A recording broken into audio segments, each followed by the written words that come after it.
And since 17th May, international travel for leisure or holidays has been allowed in England. Initially, countries were given a red, amber or green rating with different rules for testing and quarantining on return.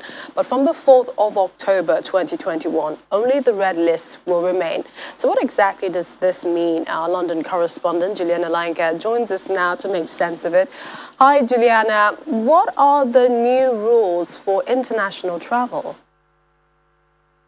Good evening, Millicent. Well, I suppose that the big one, the main story, has been yesterday's announcement by President Joe Biden that finally, after 18 months, restrictions that had been in place, crippling restrictions that had stopped people from the UK travelling to America, are going to be scrapped. They're going to be scrapped from November. Of course, you've got to be fully vaccinated, but for the airline industry, which has, been embattled for the past couple of months, this has come at a long-awaited relief. Just a couple of days ago, Heathrow is now being ranked the 10th busiest airport in Europe. And obviously, this is a massive downgrade for them. They've heavily relied on that very, very lucrative route to JFK, New York. So they are breathing a huge sigh of relief. And as I was discussing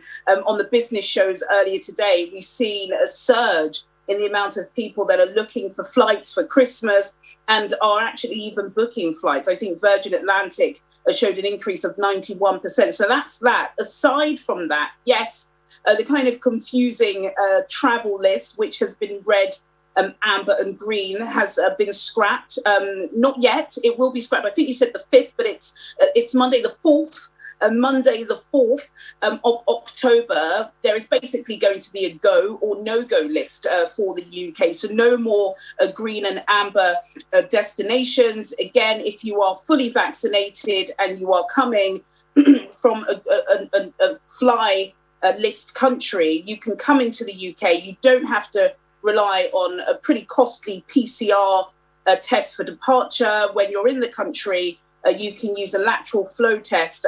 But yeah, there have been major changes. Some of them, Millicent, I've got to say, are still very confusing. So, passengers must make sure they check with the airline before they think of coming to England or anywhere else within the United Kingdom. And a few confusing ones are, even now, when you look at the UK government's website, there are several countries that have been removed from the red list. Countries like Egypt, Kenya, Sri Lanka, Turkey, leaving about 54 countries still on that list. So the question really is, to what end if we have this deadline, October 4th, where we just have the red list? Absolutely. To what end is a good question, and especially for countries, like Brazil and South Africa that have basically been on there since day one. It is really harmful, especially if you've got family that you haven't been able to see for several months. But I think, a lot of people may have forgotten, because of the success of the vaccination program here in the UK, that Britain still has one of the highest COVID-19 death rates in the world, which is pretty staggering considering we are quite a small island nation. I believe the death count currently stands at about 135,000. It's still rising. If you think back, Millicent, to early last year, remember as well, Britain was very, very late in closing up its borders, and that has come at this high death cost. So I think ministers, the Transport Minister Grant Shapps, the Home Secretary Priti Patel, as well as, of course, the British Prime Minister Boris Johnson, are being very, very careful indeed to ensure that new variants, a higher transmission, is not crossing into the border. And if they see a country has very, very poor vaccination rates or very, very high COVID infections, they are just not going to take the risk, which is why there are some countries that unfortunately are still lingering on that red list.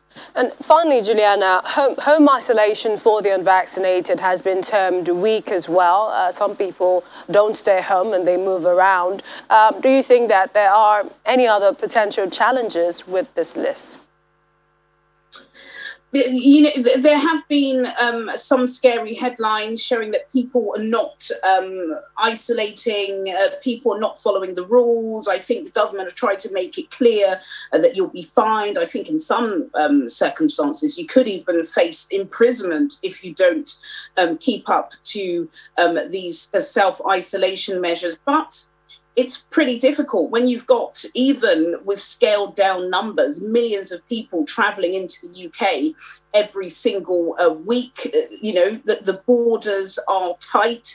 The police are struggling to keep up with having to track people. How many people can you phone? People are not following the rules, which is why I believe the Transport Minister is hoping that at least once these rules are relaxed and the world does start opening up again, then perhaps, you know, they can use the police time into something that the police would rather do.